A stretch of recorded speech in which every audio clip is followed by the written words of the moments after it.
A gente fala muito sobre e cobra muito o presidente da República, e não o presidente Jair Bolsonaro, mas o presidente da República, a figura do presidente da República, não importa quem seja, agora o Jair Bolsonaro, pela postura que ele deve ter, né? Que a gente entende que ele deve ter.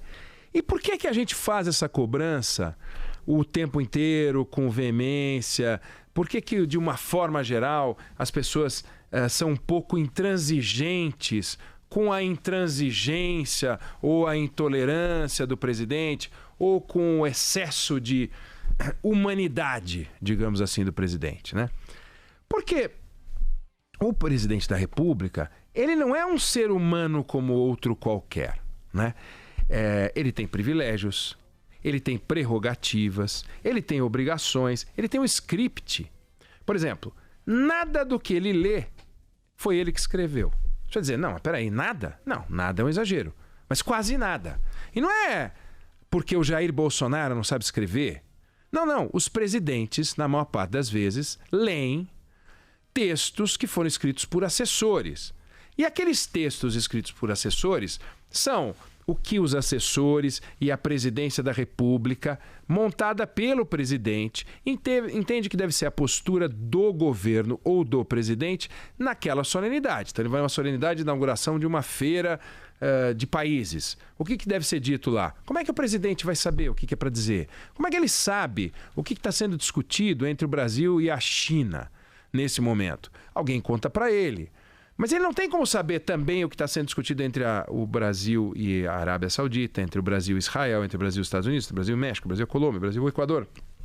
E ele recebe pessoas do mundo inteiro. E ele vai para eventos no mundo inteiro.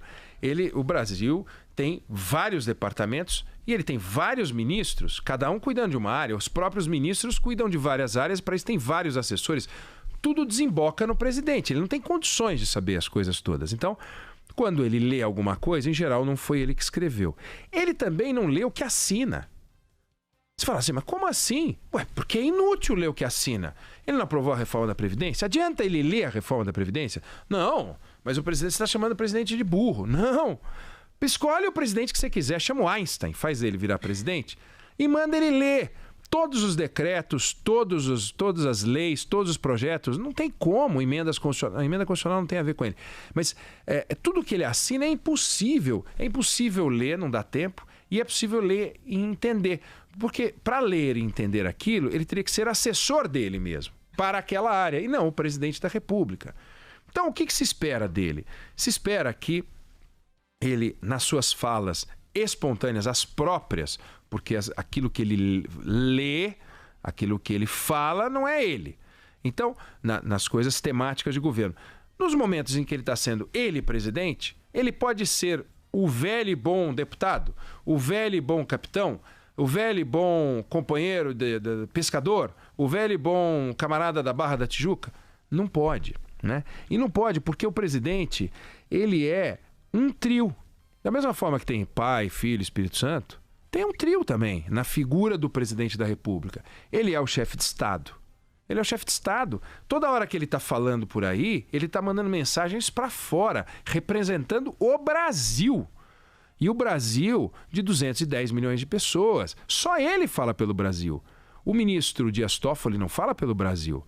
O presidente da Câmara dos Deputados, o presidente do Senado, não fala pelo Brasil. Quem fala pelo Brasil é o presidente da República. Você pode dizer, não, mas aquilo não traduz o que o brasileiro pensa. Não importa.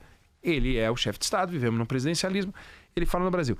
Ele também representa a chefia do governo. Tudo que ele fala é o governo dele inteiro. Se ele disser não vai ter CPMF, não vai ter CPMF. Ele diz que vai, faz um acordo e depois ele dá uma declaração diferente do acordo que ele fez, é o governo inteiro que está assumindo aquele compromisso. E ele também é o chefe da administração pública. Ele é o chefe de todos os serviços públicos que a gente presta, né? Que a gente quer ver prestados.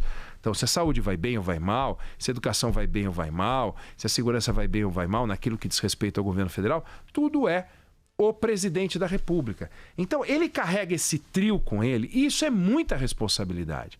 Tanto que a Constituição cuida do presidente de um jeito que não cuida de nenhum outro brasileiro. Por exemplo, o presidente tem que estar lá no local de trabalho. Se o presidente não comparecer ao local de trabalho, começa a ter um problema, porque a Constituição fala sobre como ele deve cuidar. Por exemplo, ele não pode sair do Brasil, você pode, Carla, eu posso, nosso ouvinte pode.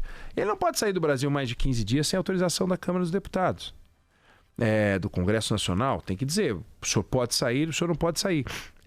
Do contrário, é considerado renúncia. Ele não pode sair. Ele não. Você já viu o presidente tirar férias de 30 dias? Não tira. Não. Pô, o cara fica 4 anos trabalhando e não tira férias de 30 dias. É exaustivo? É exaustivo. Deveria tirar férias? Não sei. Como humano, poxa vida, coitado dele. Pô, olha o que esse cara passou. O sujeito, desde a campanha, tomou uma facada. Fez não sei quantas cirurgias. E ele faz a cirurgia, depois ele foi pra ONU, depois ele volta, ele vai fazer outra cirurgia. É exaustivo, ele não descansou. Ele não sossega, ele não pode sentar e falar, agora eu vou tirar 15 dias, vou tirar um mês. Eu vou lá para algum lugar no Rio de Janeiro e vou lá ficar. Não fica férias de final de ano, fica um negócio. Por quê? Porque não pode, entre aspas, não pode, não deve, né? Pela característica da presidência. O presidente, ele possui prerrogativas, por exemplo. Ele não está sujeito a qualquer tipo de prisão, nem prisão em flagrante. Nem prisão em flagrante. Quanto mais as outras, preventiva, prisão provisória, antes de uma sentença. Ele não pode ser preso. Isso é uma prerrogativa do cargo, não é um privilégio da pessoa, é uma prerrogativa do cargo. Ele só pode ser responsabilizado por atos praticados durante a presidência. Então, nessa discussão toda do gabinete do Flávio Bolsonaro como deputado estadual, ainda que o nome do presidente apareça, não importa, porque não é uma coisa que aconteceu no cargo ou em função do cargo. Então ele não pode ser responsabilizado por aquilo. Ele só pode ser processado por crime comum ou crime de responsabilidade se tiver aprovação, autorização de 60% da Câmara dos Deputados. Ou seja, o presidente tem as condições para fazer o seu trabalho e são condições muito adequadas. E a contrapartida é o quê? Compostura verbal e compostura digital. Agora, né? Porque não se falava nisso antigamente. Você ter um estilo informal é uma coisa, ser sincero é uma coisa. Agora, ser sincero não é você dizer o que vem à sua cabeça. Por causa dessas condições todas, por isso que você representa, por isso que o presidente representa, todos os presidentes da República. Tem políticos que têm muita dificuldade em manter a língua dentro da boca, né? O Ciro Gomes é um. O Ciro Gomes não aguenta, agora parece estar mais controlado. Roberto Requião, certa vez, ele arrancou o gravador de um repórter. Aliás, era um repórter da Rádio Bandeirantes. Era. E ele pegou e escreveu no Twitter dele: acaba de ficar com o gravador de um provocador engraçadinho. Numa boa, vou deletá-lo.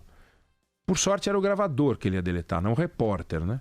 Mas ele deletou o conteúdo do gravador. Como é que pode uma violência dessa? Roberto Requião, né? O Jair Bolsonaro está nessa lista. O Ciro Gomes. O Jean Willis cuspiu no Jair Bolsonaro. Vem cá, falta de compostura. Como é que o sujeito cospe no outro? Não importa o que o Jair Bolsonaro possa ter dito para ele. O sujeito cuspiu no presidente da República. Aliás, era no deputado. Não faz o menor sentido, né? O Ciro Gomes, nem vamos falar da lista extensa de histórias. Então, o presidente, quando ele entrou em campanha, era o nós contra eles da campanha, que é absolutamente normal, né? Na presidência, o nós contra eles tem que ser nós brasileiros contra eles, aqueles que se insurgem contra nossos interesses brasileiros. Mas ele criou um nós contra eles, que é um nós ainda menor do que o nós da campanha, porque o nós da campanha incluía pessoas que ele eliminou depois que ele virou presidente, como Bebiano e outras figuras que foram afastadas, os integrantes da cúpula do PSL, que abriram os braços para ele e que ele agora expeliu. Então, o nós virou ainda algo menor, virou a família dele. E o momento em que isso acontece é um momento louco, porque o Brasil do Bolsonaro, passado um ano de governo, está muito melhor do que o Brasil do ano passado, nessa mesma época do ano, né?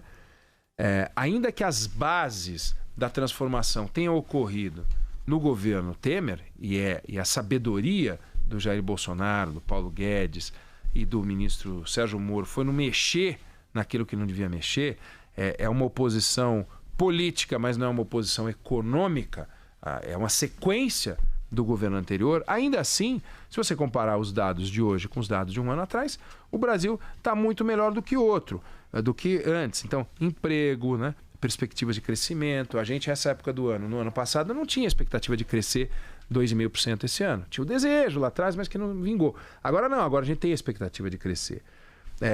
O cenário internacional hoje se avizinha, é melhor do que o cenário internacional que se avizinhava no ano passado. O retrato do emprego a gente está vendo como foi. Então, a oportunidade do Jair Bolsonaro é incrível. É uma oportunidade que poucos presidentes têm. Poucos presidentes realmente têm esse cenário. Talvez o Lula tenha pego isso nos primeiros 4 anos, um cenário internacional positivo, um ambiente próprio para mudanças. No caso do Lula, ele desperdiçou a oportunidade de fazer reformas, mas ele teve um momento favorável. O Fernando Henrique, por exemplo, teve um momento horroroso. Só confusão lá fora, era uma crise atrás da outra. O Fernando Collor não teve esse privilégio, mas o Jair Bolsonaro talvez tenha. Isso é muito interessante. É a oportunidade para ele pensar na tal história de o que faz um estadista, né? Você não precisa ser letrado para ser estadista. Para você ter a tal liturgia do cargo, os cuidados, você não precisa ser culto. Eu li muito. Não é isso, não. O Sarney leu muito, o Fernando Henrique leu muito, mas não é disso que se trata. O que acaba acontecendo, e ele precisa tomar cuidado para não cair na cilada de, não sendo letrado, querer ser o vigoroso. E esse vigoroso apareceu o vigoroso no governo Figueiredo, no último ano do regime militar, o último presidente do regime militar, apareceu no governo Collor.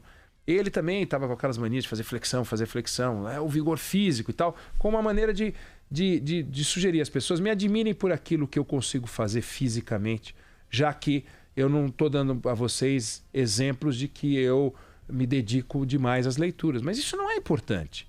Não é importante. Tanto não é importante que com um ano de governo tem conquistas admiráveis e ele não é letrado como Fernando Henrique Cardoso, né? O Itamar não era uma figura letrada, mas tinha esse cuidado, apesar de alguns absurdos. Então, ele tem a oportunidade de ser um estadista, e para ser um estadista, ele precisa pensar: vem cá, que visão de mundo eu preciso ter, né? Que atitude que eu vou tomar? Qual é a atitude que é melhor para o meu país, né? Acima dos preconceitos. Eu vou só pensar em declarações que fortaleçam as instituições. Ele, assim que tomou posse, ele escreveu o seguinte: eu respeito as instituições, mas acima delas está o povo, meu patrão, a quem devo lealdade. Não existe nada. Respeito às instituições, ponto. Não existe acima das instituições. Não existe. Acima das instituições está um texto chamado Constituição, que diz que não há nada acima das instituições. Então, ele não deve usar esse mas. Não existe mas para falar das instituições. O voto não é uma autorização para ele falar ou fazer aquilo que ele quer, mas para ele se guiar pelas promessas de campanha e pelos limites da Constituição e os limites das instituições. Então, ele tem uma grande oportunidade nas mãos, mas é uma oportunidade extraordinária. Nós estamos começando a falar em virada de ano e pode ser 2020 o grande ano do presidente Bolsonaro. Se for o grande ano do presidente Bolsonaro, vai ser o grande ano do Brasil também. Porque se ele se der mal, a gente vai para o ralo também. É um problema, nós não podemos perder essa oportunidade. Mas ele não pode achar também que ele tenha o direito de falar o que ele quiser o tempo todo. Ele não representa a sua alma, ele representa a nossa alma. Ele não é um ser humano como outro qualquer. Ele é um ser humano com prerrogativas e obrigações e direitos e privilégios que nós concedemos a eles. Nós, o povo brasileiro, por meio da Constituição, ao estabelecer o que ele pode e o que ele não pode. Então ele precisa ficar com isso na cabeça. Não estamos passando sabão nem puxão de orelha.